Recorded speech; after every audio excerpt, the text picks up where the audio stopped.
আচ্ছা, আপনার কাছে কি একটা উত্তর আছে? আমি এই উত্তরটা খুঁজে বেড়াই, আমি পাই না কেন ভাই? আছে, প্লিজ বলবেন। আচ্ছা, ধনী কত টাকা হইলে ধনী? কত টাকা হইলে আর টাকা মানুষ চায় না যে আমার লাগবে না, এখন আমি আমার হয়েছি আর লাগবে না আমার। আচ্ছা, কত টাকা হইলে আসলে কত টাকা হইলে মানুষ ধনী হইতে পারে আমাকে একটু বলেন। আমি হিসাব করে খাতা কলম নিয়ে বসছি যে আমার একটু ধনী হইতে হবে, এত টাকা হইলে আমি টাকা ধনী, আমার আর টাকা লাগবে না, আমি আর এটা করব না, আমার আমার লাগবে লাগবে করবো না। আমি কত টাকা হইলে এটা এটা এমন কোনো মানুষ পাইছেন যে তার লাগে না, সে বলছে যে আমার এখন লাগবে না, সে আর এটার জন্য একটা তো আর কি ইনভেস্ট করে না যে এখান থেকে আমার আর একটু আর্নিং আসবে, এই কাজটা করে নাই কি? ধনী সংখ্যাটা কোথায় গিয়ে থামে? আসলে ধনীটা কে? এই জায়গাটা আমাকে একটু দেখাবেন প্লিজ, একবার একটা বার প্লিজ ভাই দেখা যান। আসলে কি ধনী বলতে কিছু আছে? ধনী বলতে নাই ভাই, এটাই বাই চান্স, এটাই অনেক। আপনি আপনি কি আচ্ছা 2 দিনে দুনিয়াতে আছে টাকা পয়সা করতে করতে আপনি 50 বছর নিয়ে গেছেন, পরে যে আপনার সময়টা যে 50 বছরের পরে 60 বছর 10 বছর বাঁচবেন, পরে আপনাকে ডাক্তারে বলবে যে আপনি মাছ খাইতে পারবেন না, ভাত খাইতে পারবেন না, গরুর মাংস খাইতে পারবেন না, যে টাকাটা যে কামাইলেন ধনী ধনী কইরা, পরে ওই টাকাটা কি করবেন? কার জন্য করলেন টাকাটা? পরে মনে করেন আপনি টাকাটা করলেন, পরে আপনি যখন দেখবেন একবার মারা গেছেন, এমন খারাপ সময় আসে আপনি মারা গেছেন, আপনার মাটি দিব না, আগে বলবো যে সন্তানে বলবো আব্বা যে টাকা পয়সা সম্পত্তি রেখে গেছে ওই টাকা পয়সা সম্পত্তি ভাগ হবে, পরে আব্বারে মাটি দিবে, আমারটা আমি বুঝা পাই নাই।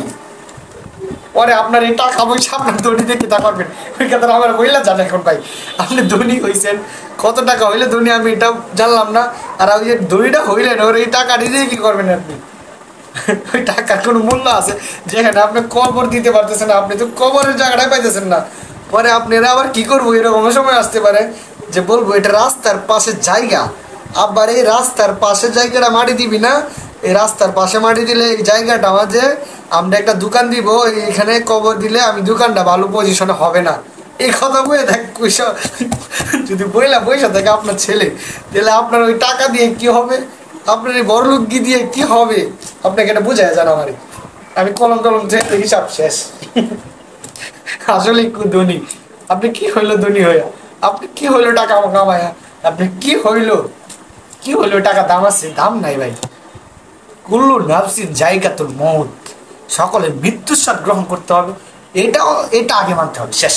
টাকা পয়সা এত কামানি লাগবে না, খায়া যাইতে পারি, মা বাবারে ভালো রাখতে পারি, এটাই। এত টাকা পয়সা দিয়ে পরে আমার ছেলে যদি বলে বাবারে মাটি দেখবো, পরে আমি টাকা পয়সা কামাইছি, বাবারে মাটি দিবি, পরে আগে আমাদের সম্পত্তিটা ভাগ করে আমার বুঝাই দিয়ে আমারটা বুঝা পাই নাই, এই কথা বয়ে থাকে যদি, এর জন্য আমার টাকা পয়সা আমার কামানো লাগবে না। আল্লাহ আমাকে হকের পথে চলায়, ভালো করে চলতে পারি, আল্লাহ তাআলা ভালোভাবে যদি নিয়ে নেয়, ওইটাই অনেক।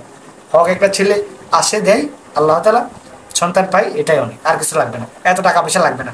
পরে আমার মাটি দিবে না, বলবে টাকা পয়সা সম্পত্তি আগে ভাগাভাগি করার পরে বাবারে মাটি দিবি, আর আগে মাটি দিবে না। এই কথা আমি চাই না, এই কথা শুনতে চাই না। যেখানে ধনী কত টাকা হলে এটাই জানতে পারি নাই এখন, তাহলে এই ধনী দাম আছে লাগবে না।